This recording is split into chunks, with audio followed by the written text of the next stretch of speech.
আমি আসল সাকিনা নই। আমি তো শুধু দেশের সবচাইতে ধনী মেয়ের জায়গাটা নিয়েছি। রুম 403 একটা মেয়ে আছে যে একদম তোমার মতো দেখতে, ওকে খুঁজে পাওয়া যাচ্ছে না। তুমি খুব সহজে ওর জায়গা নিতে পারবে। বড়লোকের ধনী মেয়ে এত সহজে ধরা পড়ে গেল। আমিও আসল রোশনি নই। যখন তুমি সাকিনার প্রপার্টি পেয়ে যাবে তখন আমাকে $5 মিলিয়ন দিতে হবে। কিন্তু আসল সাকিনা কোথায়?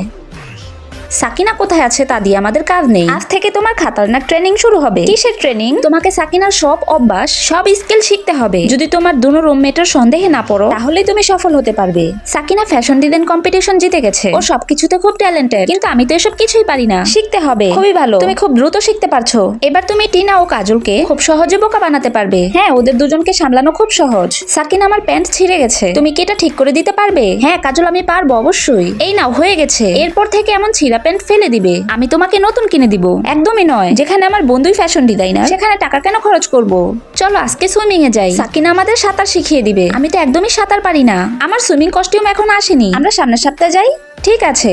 আমি পানি খুব ভয় পাই। আমি ছোটবেলা একবার পানিতে পড়ে গিয়েছিলাম। পারি না বলা বন্ধ করো। আসল সাকিনা তো 4 বছর থেকে সাঁতার জানে। সামনের সপ্তাহে সুইমিং এ আসলে যদি আমি ধরা পড়ে যাই, অন্যের পরিচয় নিয়ে বাঁচা এত সহজ নয়। আরে আমি সাঁতার জানি না, আমাকে বাঁচাও। আগে সাঁতার শিখো। বাহ, এটা তো খুবই সহজ। আমি শুধু শুধু ভয় পেয়েছি। আজকের জন্য এতটুকুই যথেষ্ট। এই শপিং মল সাকিনার ফেভারিট। এখানে সাকিনাকে সবাই চিনে। তোমাকে এমন ব্যবহার করতে হবে যেন কারোর সন্দেহ না হয়। কিন্তু আমি তো এটাও জানি না সাকিনার কেমন জামা কাপড় পছন্দ। যদি এসব কিছুই না পারো তাহলে ধনী পরিবারে কিভাবে টিকবে? আসল সাকিনার অনেক বেশি রাগ আর অ্যাটিটিউড ছিল।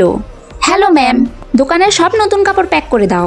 জি ম্যাডাম, জলদি করো। ম্যাম, আপনার কোন ডিজাইনটা পছন্দ? কোনটা নয়, আমাকে সবগুলো প্যাক করে দাও। এই নাও ব্ল্যাক কার্ড। বড় লোকের বিরাট কারবার। ধনীরা এমনই হয়, ওরা হিসাব ছাড়া খরচ করে। খুবই ভালো, তুমি সফল হয়েছো। এবার তোমার রুমমেটরাও তোমাকে ধরতে পারবে না। গাইস দেখো, আমি তোমাদের সবার জন্য শপিং করেছি। ড্রেসগুলো সত্যিই খুব সুন্দর। সাকিনা, তোমাকে অনেক ধন্যবাদ। গ্রীষ্মকালীন ছুটিতে যখন সাকিনার বাসায় যাবে তখন কিন্তু আমার 5 মিলিয়ন মনে রেখো। ঠিক আছে। তখনই 2 আসল বিলেন আসলো। আমাকে এখান থেকে বাইরে বের করো। মনে হয় আমাদের রুমমেটরা খাবার নিয়ে আসছে। হোস্টেলের নকল সাকিনার রোশনি প্রতিদিন আমাদের সামনে নাটক করে। ওরা কি এসব করে ক্লান্ত হয় না? বন্ধুরা, পার্ট 3 দেখতে চাইলে লাইক ও সাবস্ক্রাইব করে কমেন্টে পার্ট 3 লিখে যাও।